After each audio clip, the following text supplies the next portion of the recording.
26:27. Nang makita ni Jesus ang kanyang ina at ang minamahal niyang alagad na sa tabi nito, sinabi niya, "Ginang, narito ang iyong anak." At sinabi niya sa alagad, "Narito ang iyong ina." Mula noon, pinatira ng alagad na ito sa kanyang bahay ang ina ni Jesus. Third word reveals Jesus' love for His family. Ito ang ikatlong wika ni Jesus sa krus. Wala na yatang masasakit pang makita ng isang ina ang kanyang anak na pinagpapasakitan ng ibang tao. Masugatan nga lang ang mga anak natin ay sobra na ang ating pag-aalala. What more pa kayang masaksihan mo ang pahirap na ginawa kay Jesus? Ngunit ikaw bilang isang ina ay walang magawa. Sabi nga, gagawin ng isang magulang ang lahat para sa kanyang anak. Huwag lang itong mapahamak. Kung maaari, ang hininalang ng magulang ang lahat ng sakit, dusa at hirap. Huwag lang ito mapunta sa anak. At walang magulang ang gugustuhin maglibing ng sariling anak. Ganyan ang pag-ibig at sakripisyo ng isang magulang sa anak. Ang tagpong ito marahil ang pinakamasakit at pinakamapait na sandali. Ang masaksihan ng iyong dalawang mata ang kanyang paghihirap hanggang sa malagutan siya ng hininga.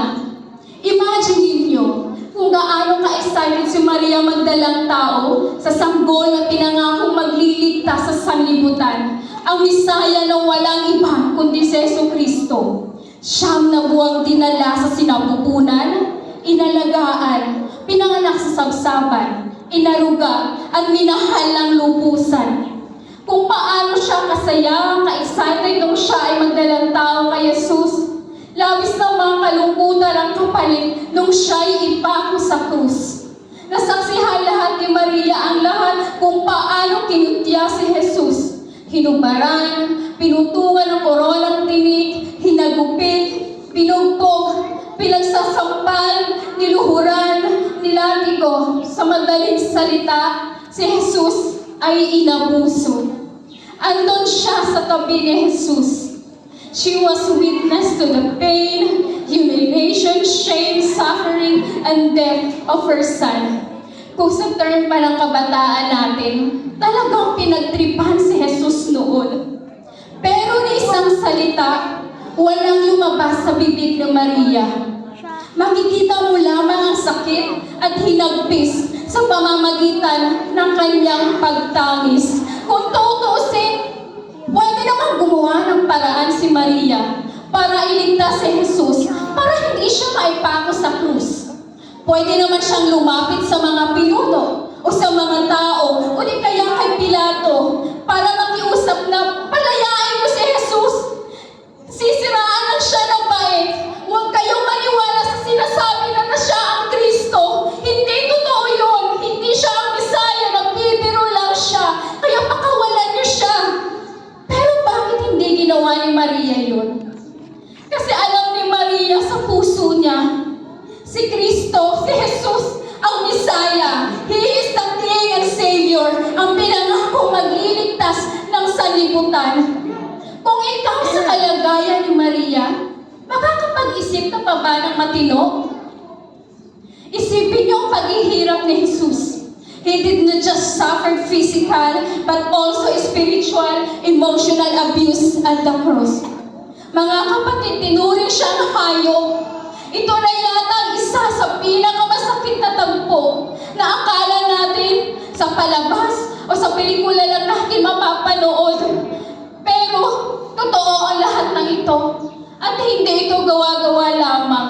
Despite his excruciating physical agony, Jesus saw the pain of others. Jesus did not neglect his earthly responsibility sa halip na fulfill pa ito ni Jesus. That Jesus concerned about the responsibility, the welfare of his mother, and his thoughts on Mary's future security and protection. Ang mensaheng ito ay nagpapaalala sa atin na dapat mahalin at pahalagahan natin ang ating mga magulang gaya ng pagpapahalaga ni Jesus kay Maria. Kung paano na-fulfill ni Jesus ang kanyang mission at nasunod ang law to honor and obey your parents in the Lord so that you may live long in the land the Lord your God is giving you. Ang pagtawag ni Jesus ng woman kay Maria ay hindi nagpapakita ng kawalang respeto sapagkus nangangahulugan lamang ito na kahit si Maria ay nangangailangan din ng tagapagligtas na hindi dapat siya sinasamba, hindi dapat siya niluluhuran dahil hindi siya ang tagapamagitan, kundi si Jesucristo lamang, ang tunay na makapangyarihan, ang daan, ang katotohanan, at ang buhay, ni hindi nangangailangan si Jesus ng tulong sapagkat siya ay Diyos na makapangyarihan, ang may kakayahang kumuha ng buhay at magbigay ng buhay na walang hanggan. Amen.